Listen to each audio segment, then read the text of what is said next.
మీ business ఏదైనా మీ ఊర్లో promotion చేయాలంటే అది సుమన్ టీవీతోనే సాధ్యం. ఇప్పుడే సంప్రదించండి. రాష్ట్రంలో ఉండే తల్లిదండ్రులు, కుటుంబ సభ్యులు, మీ పిల్లల భవిష్యత్తే కాదు మీ భవిష్యత్తు కూడా అంధకారమైంది. అందుకే నేను మొన్న కూడా చెప్పా, ప్రజలు గెలవాలి, రాష్ట్రం నిలబడాలి. ఇది జరగకపోతే ఇంక మనం ఎవరికి భవిష్యత్తు లేదు. రాష్ట్రంలో మేధావులు, సోకాల్డ్ మేధావులు ఎవరైతే ఆయన సపోర్ట్ చేస్తున్నారో మీ కక్కుర్తి కోసరం, మీ పదవుల కోసరం, ఎంగిలి మెతుకుల కోసం సపోర్ట్ చేయొద్దండి. మంచిది కాదు. రాజకీయ విద్వేషాలు వేరే, విభేదాలు వేరే.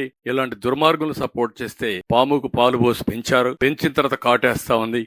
ఇంకా కూడా మీరు పంచం చేరితే మాత్రం చాలా ప్రమాదం ఉంటుంది. ఈ రాష్ట్రాన్ని కాపాడుకోవడానికి ప్రతి ఒక్కరు ముందుకు రావాల్సిందిగా అందరినీ కోరుతాను. నేనేమంటానంటే, ఒకటి కాదు, చిత్ర విచిత్రమైన లీలలు జరుగుతున్నాయి. దొంగ పట్టాలు తయారు చేస్తారు, దొంగ రికార్డులు తయారు చేస్తారు, ఉన్న ఆస్తులు లేవని చూపిస్తారు, లేని ఆస్తులు వచ్చినట్టు చూపిస్తారు, దానికి మళ్ళా అబద్ధాలు బొంకి వేరే వాళ్ళ మీద నెపాలు పెడతారు, వాళ్ళని అరెస్ట్ చేస్తారు. అవే జరగబోతున్నాయి. నిన్న కూడా నేను చూస్తున్నా. ఈ రోజు వివేకానందుడి భార్య సౌభాగ్యం ఒక విషయం అడిగింది. మానవత్వం ఉండే మనందరం ఆలోచించుకోవాలి. ఇంట్లో దొంగల్ని మేము, అంతకొల్ని మేము గుర్తించలేకపోయాం. ఆ రోజు నేను బాధల్లో ఉన్నా. జగన్మోహన్ రెడ్డి ఉదయం రావాల్సిన వ్యక్తి సాయంత్రం వచ్చాడు, నేను గుర్తించలేకపోయాను. ఉదయం ఆయన ఎలక్షన్ సీజన్, హెలికాప్టర్లు ఉన్నాయి, ఫ్లైట్లు ఉన్నాయి.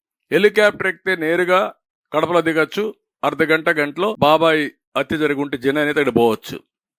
ఉదయం నుంచి రాకుండా సాయంత్రం రోడ్ జర్నీలో వచ్చాడు. వచ్చిన తర్వాత నాటకాలన్నీ, ముందు గుండెపోటు అవన్నీ మార్చేసి చెప్పేసి, తర్వాత ఆవిడ చెప్పింది క్లియర్ గా, ఎప్పుడైతే మేము కోర్టుకు పోవాలి, మనం సిబిఐ వేయాలి అని మేము అడిగిన తర్వాత వద్దని నివారించాడు. అప్పుడు మా అనుమానం బలపడింది. ఇప్పుడు నాకు ఇది లేదు. భాస్కర్ రెడ్డిని, అవినాష్ రెడ్డిని కావాలని డెలిబరేట్గా కాపాడుకున్నారు. ఇందులో జగన్మోహన్ రెడ్డి, భారతిరెడ్డి, భాస్కర్ రెడ్డి, అవినాష్ రెడ్డి రోల్ ఉంది. కాబట్టి ఆ పార్టీకి ఓటేయద్దండి. ఇప్పుడు నేను పోరాడుతా ఉంటే న్యాయం కోసం నా అల్లుడు పైన, నా కూతురు పైన కేసులు పెట్టి వేధిస్తున్నారు. ఈయనకేముంది బాధ? 100 అడ్వకేట్స్ ఉన్నారు.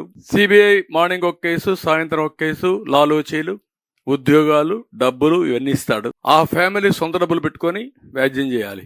Is it possible? మానవత్వం ఉండే ప్రతి ఒక్కడు ఆలోచించాలి ఈ విషయాన్ని. సొంత భార్య రోడ్డెక్కి ఘోషిస్తా ఉంటే, ఒక బాబాయికి ఎలాంటి జరిగితే సమాధానం చెప్పవలసిన బాధ్యత లేదా? ఇక్కడ నేను అడిగాను, సమాధానం చెప్తాడో వచ్చి? సమాధానం చెప్పినటువంటి అబద్ధాల కోరిని మనం నమ్మాలనా? ధైర్యం ఉంటే చెప్పాలి కదా. ఇది జరిగిందని చెప్పాలి కదా. కాదు ఇది జరగలేదని చెప్పాలి కదా. నా ఆఫీసర్, బ్రహ్మాండమైన ఆఫీసర్స్ చెప్పాలి కదా. నువ్వు చెప్పండి, మీ ముగ్గురు వచ్చి. ది గ్రేట్ గౌతమ్ సవాంగ్ చెప్పు, సీతారామాంజనేయులు చెప్పు, ముఖ్యమంత్రి నువ్వు సమాధానం చెప్పు.